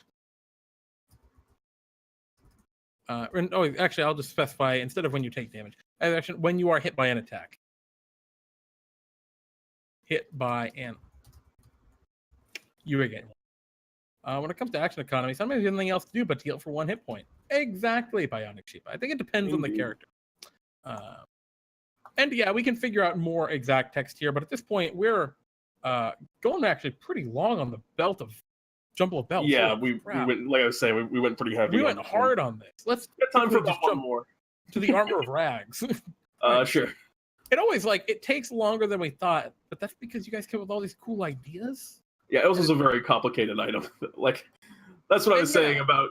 That's probably not the normal design we would actually want to see in bag items because it's very complicated and intricate. And I don't think it's that. So item text. What's this item do? The Armor of Rag. This. I don't want to use jumble again. This pile of rags actually functions as look up magical. Magical light armor. Yes, I think it's definitely light armor. Providing the rules text for that. Setting your armor class. Looking up the convention. No, that's not the exact language. Armor of Rags, rub them to an injured opponent, and they make a con save or get poisoned. Jesus. Maybe. I don't know. Do we want these to be? This is another interesting one, right? Do we want the Armor of Rags to be an offensive thing, a defensive thing? I imagined it as a defensive thing, and maybe there's some there's deception involved.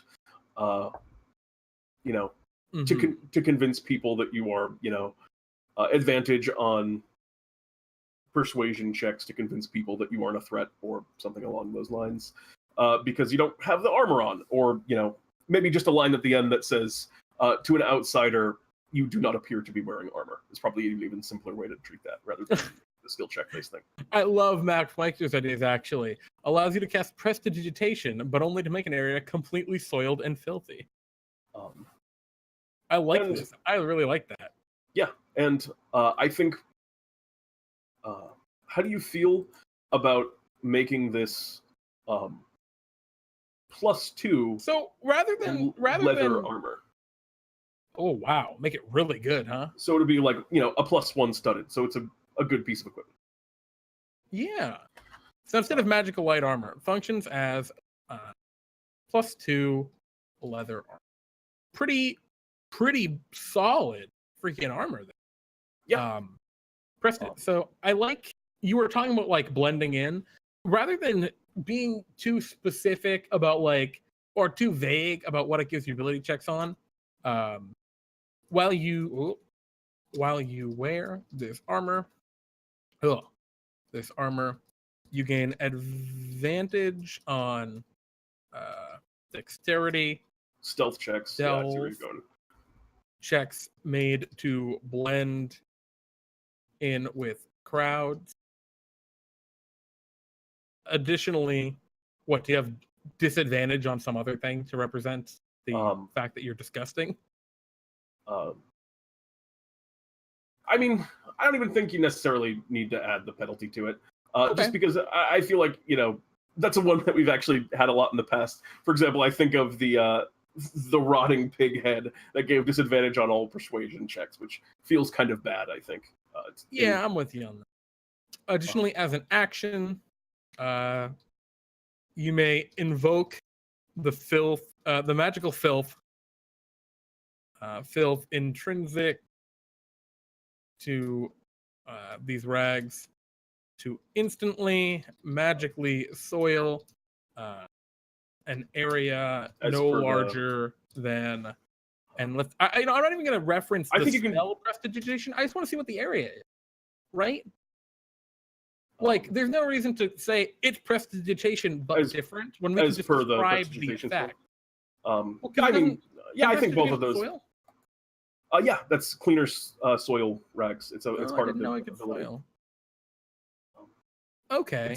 It's just a simple way to do it, but I almost like it better to just say that it can instantly. It's fine by me. Yeah, I'll just put the text in. Boop. Yeah, to instantly soil an object or area no larger than 1.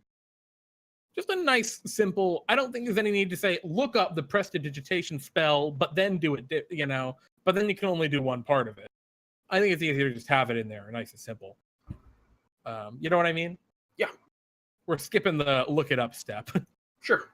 Disadvantage on intimidation, Opal Dragon was saying. I was thinking about that too, Opal Dragon, but then I thought sometimes that's terrifying, right? Some crazy dude dressed all in rags running at you and leaving a trail of filth. That's scary.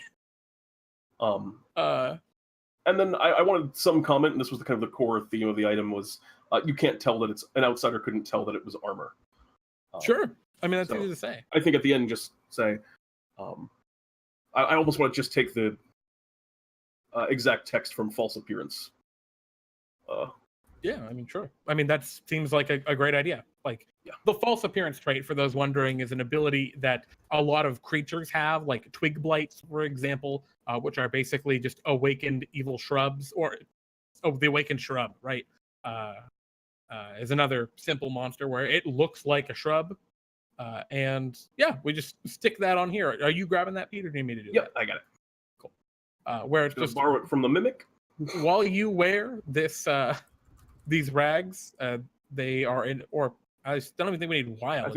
I think maybe wild worn. I could just say these rags are indistinguishable from. This armor is indistinguishable from ordinary rags. Okay, yeah. Cool.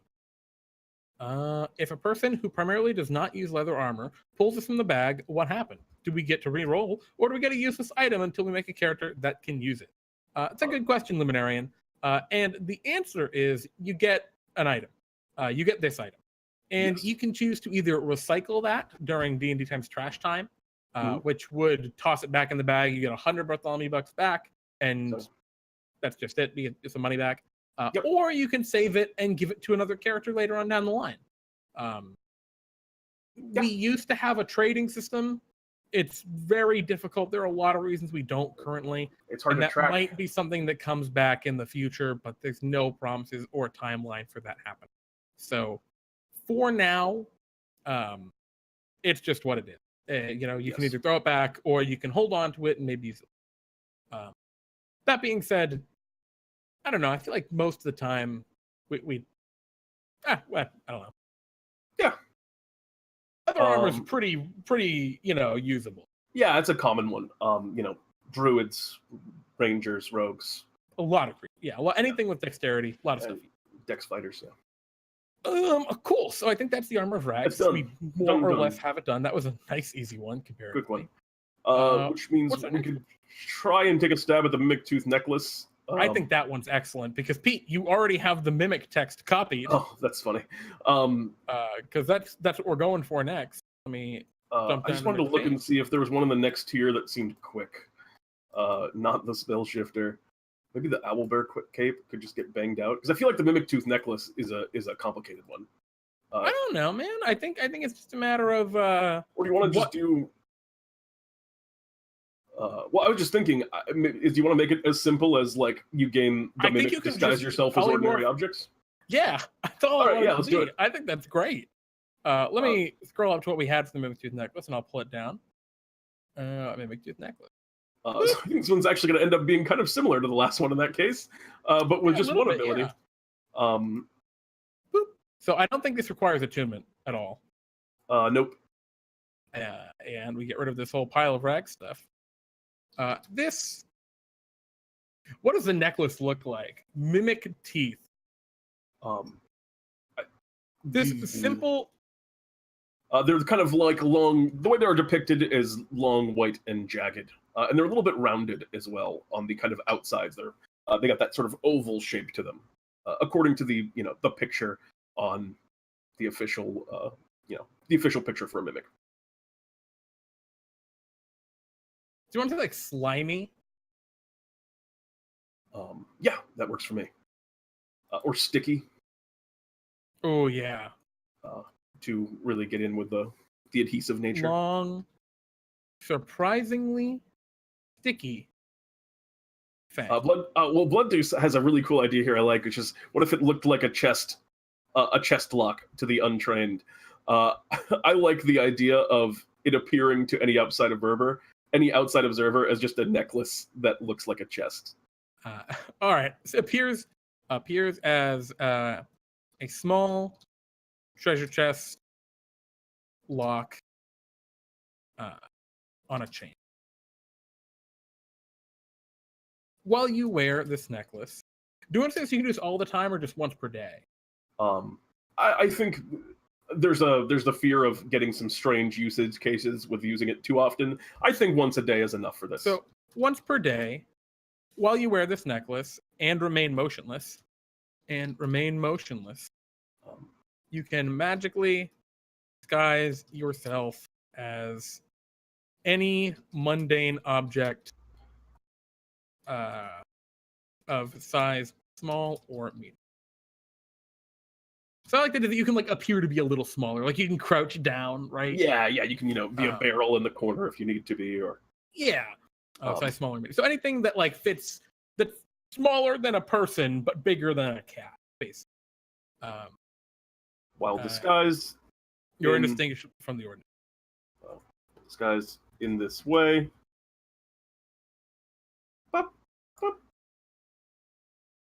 When a creature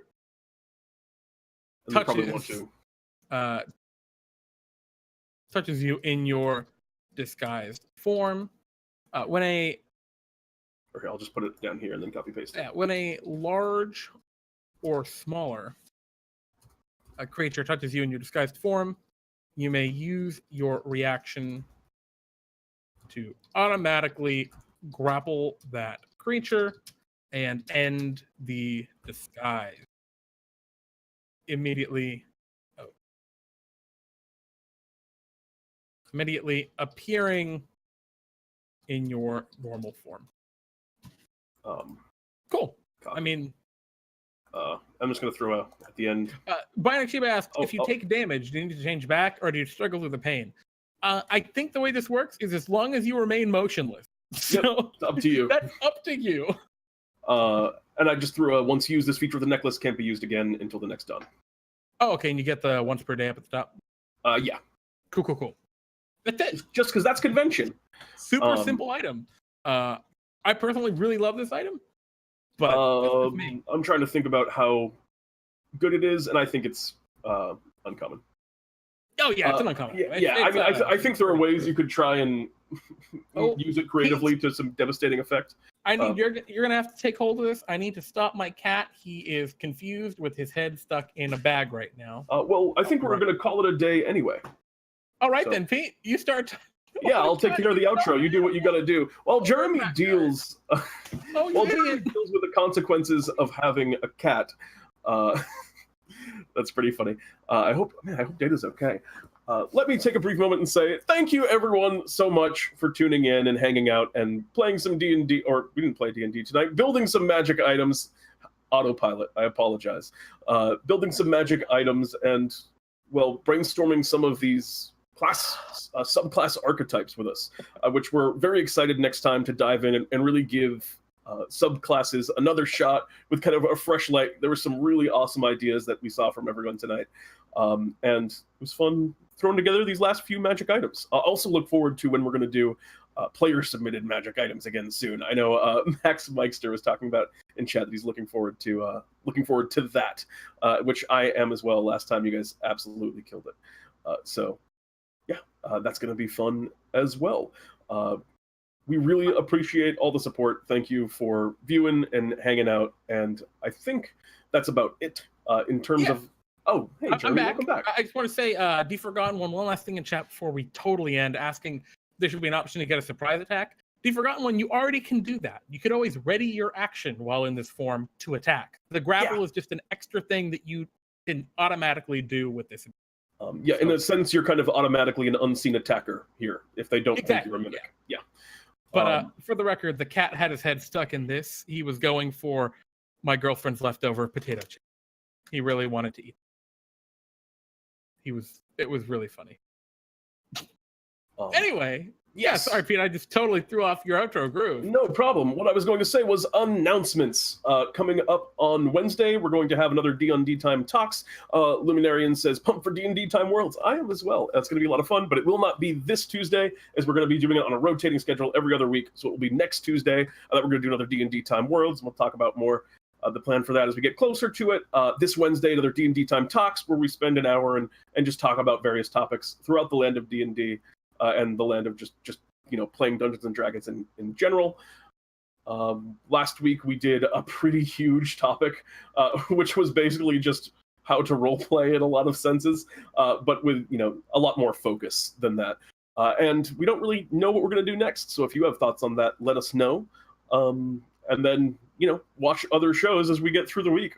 Friday, Pete and Jerry's D&D Time. Sunday, D&D Time Delves will be the next. Thing on Sunday, and as we mentioned before, we're switching DnDTime Brews and DnDTime Delves to an every other rather than the 2 on, 2 off. Jeremy, you got anything else? No, that's about it. Yeah. Thank you, everybody, for stopping by, for hanging out. We super appreciate you all. We love you guys. Thanks for all of your support and for being part of this fantastic community. For sure. Farful just suggested in chat, we're going to talk about how to fight bears this Wednesday. So stay tuned if you want to fight bears in real life. We'll be covering brown bears. We'll be covering grizzly bears. We're not going to be not Cody. We'll be covering black bears. We'll be covering polar bears. All of the above. Yep. And so remember, stay tuned on this channel. Even though it won't be online, just stay here until Wednesday. Stare at your computer screen. I guess you can go to the bathroom or drink some water, I guess. But you got to stay tuned to fight bears. Got to be attentive and vigilant. Rainbow bears. Bears win. For sure. Rainbow bears, Care Bears, gummy bears, all of them. Oh, absolutely panda bears. Panda bears, yeah, that's panda bears are top tier bears. You're going to have to look out for those. Panda bears are actually, they've been degraded to lower tier bears. Oh, those are B tier bears. They've been nerfed. Koala bears. Anywho, thank you, everybody. We love you. Quite an outro. I'm Jeremy. And I'm Pete, and this is DnDTime Brews. Thanks for playing or for hanging out. Bye.